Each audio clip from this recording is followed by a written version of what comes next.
श्रीनगर के आलमदार इलाके में सुरक्षा बलों और आतंकवादियों के बीच आज शुक्रवार तड़के शुरू हुई मुठभेड़ में लश्कर तैयबा के 2 आतंकी मार गिराए गए हैं। इलाके में और आतंकियों की मौजूदगी की आशंका के चलते सुरक्षा बलों का सर्च ऑपरेशन जारी है।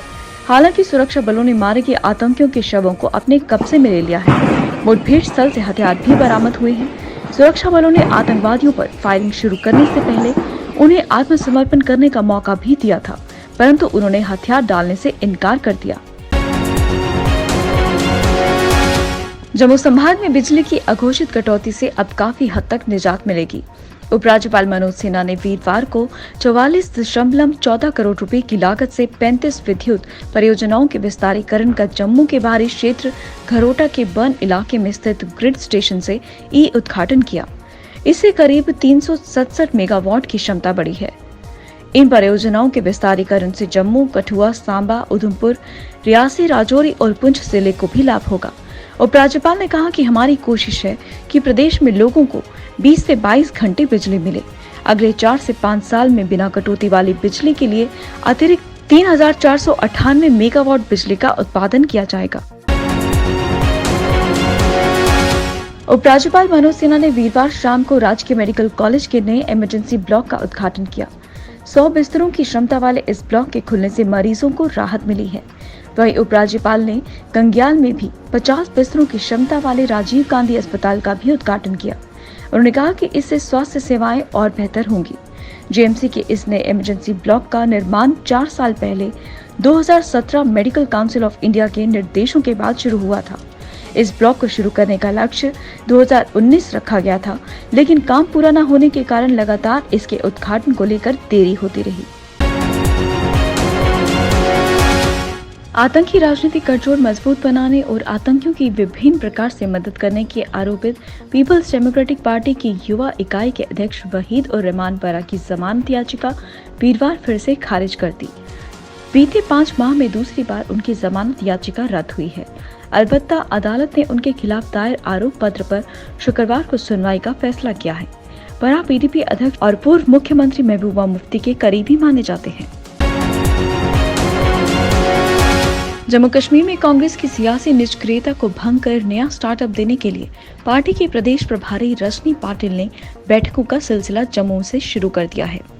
अपने 5 दिवसीय प्रवास के पहले दिन वीरवार को पाटिल ने जिस तरह से पार्टी नेताओं को निर्देशित किया है, उससे इतना तय है कि आगामी विधानसभा चुनाव में कांग्रेस परिसीमन और महंगाई के मुद्दे के इर्द गिर्द ही चुनावी मैदान में होगी।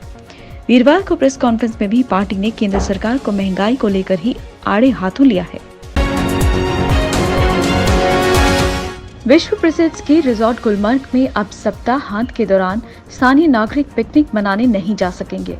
अलबत्ता अगर किसी ने वहां पहले से ही किसी होटल में 1-2 दिन के लिए बुकिंग कराई है तो उस पर कोई रोक नहीं होगी। यह आदेश जिला उपायुक्त और जिला आपदा प्रबंधन प्राधिकरण के अध्यक्ष भूपेंद्र कुमार ने वीरवार को जारी किया है। उन्होंने कहा कि यह कदम कोरोना संक्रमण के प्रसार को रोकने के लिए उठाया गया है। पुलिस महानिदेशक दिलबाग सिंह ने वीरवार को स्थानीय युवाओं की आतंकी संगठनों में भर्ती रोकने और आतंकवाद के समूल नाश के लिए ओवरग्राउंड वर्कर नेटवर्क को पूरी तरह नेस्तनाबूद करने पर ध्यान केंद्रित करने को कहा। उन्होंने कहा कि हमें अपनी ऑपरेशनल क्षमताओं के विकास में अत्याधुनिक इलेक्ट्रॉनिक उपकरणों का प्रयोग करना चाहिए। वे पुलिस मुख्यालय में कश्मीर के आंतरिक और बाहरी सुरक्षा परिदृश्य की पुलिस सेना और केंद्र अर्धसैनिक बलों के वरिष्ठ अधिकारियों की संयुक्त समीक्षा बैठक को संबोधित कर रहे थे।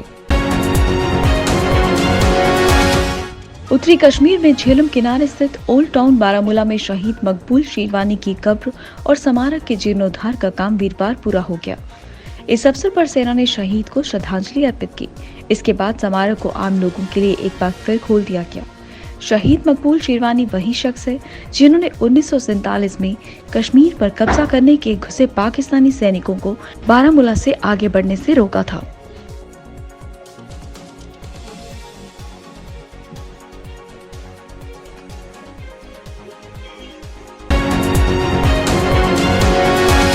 कश्मीर घूमने आने वाले सैलानियों का सफर आनंदमय बनाने के लिए पर्यटन क्षेत्र में एक नया अध्याय जुड़ गया। जल परिवहन योजना के तहत श्रीनगर की प्रसिद्ध झेलम नदी में वीरवार को लग्जरी बस बोट का सफल ट्रायल हो गया। एयर कंडीशनर और एक एलसीडी टेलीविजन से लैस इस लग्जरी बस बोट में 35 यात्रियों, ड्राइवरों और बचाव दल के 4 सदस्यों को ले जाने की क्षमता है। मुंबई के मरीन इंजीनियरों की देखरेख में ये ट्रायल सिटी सेंटर के पास लॉस्टन बाईपास से जीरो ब्रिज के बीच किया गया। इस बस नाव को न्यूजीलैंड से मंगाया गया है। पर्यटन विभाग की ये कवायद कश्मीर में पर्यटन को बढ़ावा देने के साथ ही जल परिवहन में नई जान फूंकने के लिए है।